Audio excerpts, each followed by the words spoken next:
Sampurasun baraya, kumaha damang, di dia kelompok hiji baris medar ngenaan tradisi kakawihan nu aya dina kaulinan barudak. Kumaha cenah?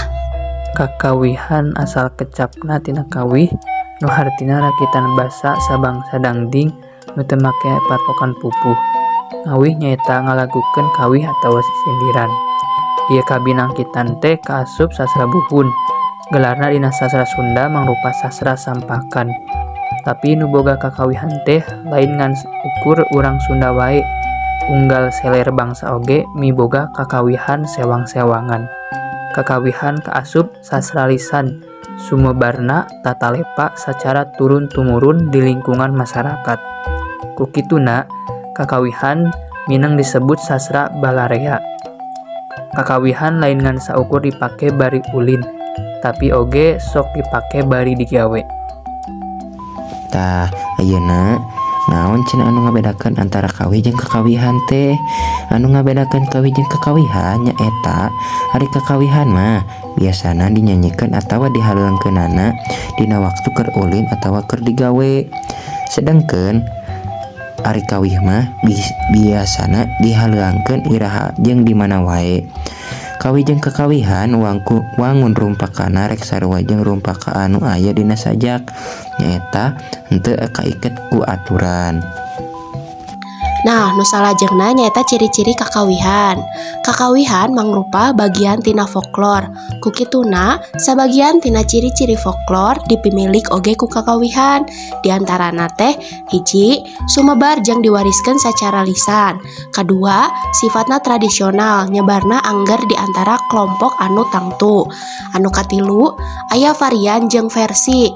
Nah, kajadian poho jeung interpolasi sok nimbulkeun bedana teks. Kukituna sakapeung teksna teh sok beda, wirahmana sarua atawa wirahmana sarua teksna nu beda. Nu kaopat umumna anonim. Nu kalima miboga rumus jeung pola. Nu kagenep polos jeung lugu, sakapeung jiga kasar atawa spontan. Sajengna aya klarifikasi kakawihan. Kakawihan bisa diklarifikasikeun masar fungsina, basana, waktu ngawihkeunna oge eusina.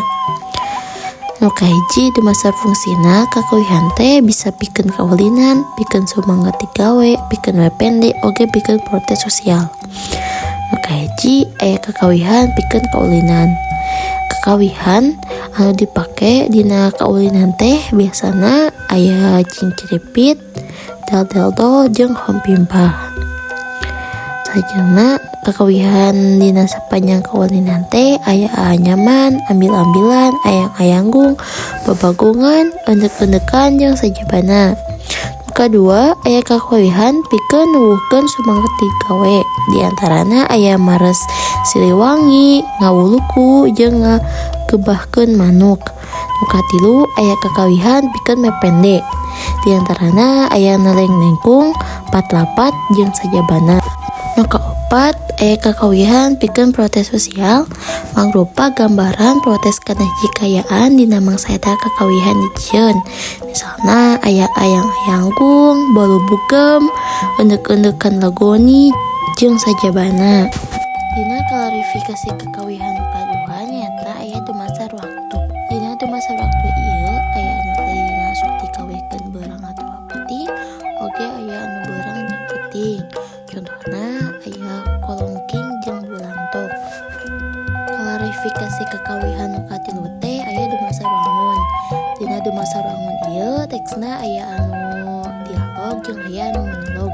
Nu kahiji kakawihan anu diwangun ku dialog di antarana aya ambil-ambilan, baju beureum, bolu bugem, wakekdor jeung sajabana. Kadua aya kakawihan anu diwangun ku monolog. Di antarana aya anyaman, ayang-ayanggung, babagungan, cincang keling, cinciripit, lubang kucir jeung sajabana. Dina klarifikasi kakawihan nu kaopat nyaeta aya dumasar basana. Nah, dina dumasar basana teh aya anu eusina ngagunakeun basa Sunda jeung aya anu campur jeung basa Sejen. Contohna aya punten mangga, pupujian, slebdur jeung sajabana. Anu pamungkas dina klarifikasi kakawihan teh aya dumasar eusina. Dina dumasar eusina, kakawihan loba nu ngagambarkeun kaayaan masyarakat Sunda dina zamanna nyaeta mangsa kakawihan diciptakeun.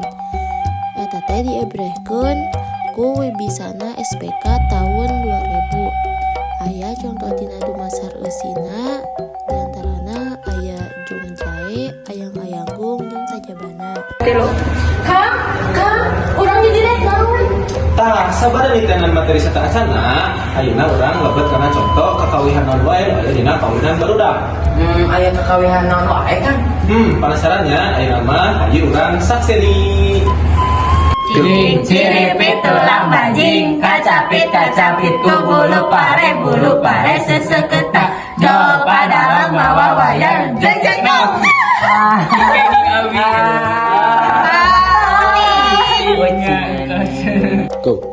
Paciwit-ciwit lutung handapina kaluhur. Paciwit-ciwit lutung handapina kaluhur. Paciwit-ciwit lutung nu handap nu jadi lutung.